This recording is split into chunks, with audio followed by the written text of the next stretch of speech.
সত্যি বলতে লাঞ্চ আর ডিনারে যে কি রান্না হবে সেটা নিয়ে ভাবাটা একটা বিশাল বড় টাস্ক। আর তার মধ্যে যদি একার জন্য রান্না হয় তাহলে তো আর কথাই নেই।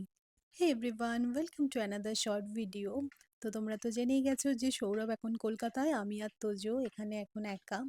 তো এটা জানার পরে তোমরা অনেকেই বলেছো যে সৌমি একদম টেনশন করবে না, সব কিছু তুমি ম্যানেজ করতে পারবে। হ্যাঁ দেখো, ম্যানেজ তো হয়ে যাচ্ছেই, আর দিন কারোর জন্য থেমে থাকে না, দিনও কেটে যাচ্ছে।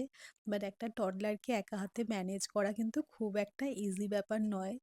যারা তোমরা কমেন্ট করেছো যে আমি একটু সব কিছুই বাড়িয়ে চড়িয়ে বলছি, তাদেরকে বলবো যে তোমাদের যেন এরকম পরিস্থিতি কখনো না হয়।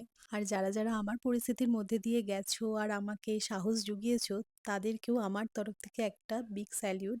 আমরা মেয়েরা সবটা পারি, কিন্তু যেহেতু পেরেছি তাই নিজেদেরকে নিজেরাই অ্যাপ্রিসিয়েট করব। কি বলো? তো আমার দেখো কিচেনটা সুন্দর করে ক্লিন করাও হয়ে গেছে। আমি জানো তো ফ্লিপকার্ট থেকে রিসেন্টলি একটা ম্যাট নিয়েছি, যেটা তোমরা দেখছো। এত ভালো না, কিচেনটা অনেকটা পরিষ্কার থাকছে, তেল মশলাগুলো এদিক ওদিক ছিটোচ্ছে না। তো আমি প্রোডাক্টটা ট্যাগ করে দেবো, তোমরা কিন্তু নিতে পারো। খুব উপকার হয়েছে আমার। তো নিজের জন্য সেরকম কিছুই করতে ইচ্ছা করেনি, পেঁয়াজকলি আলু ডিম দিয়ে একটু ফ্রাই করে নিয়েছি আর ভাত। নিজের জন্য সত্যি বলছি একা একা রান্না করতে একদমই ইচ্ছা করছে না।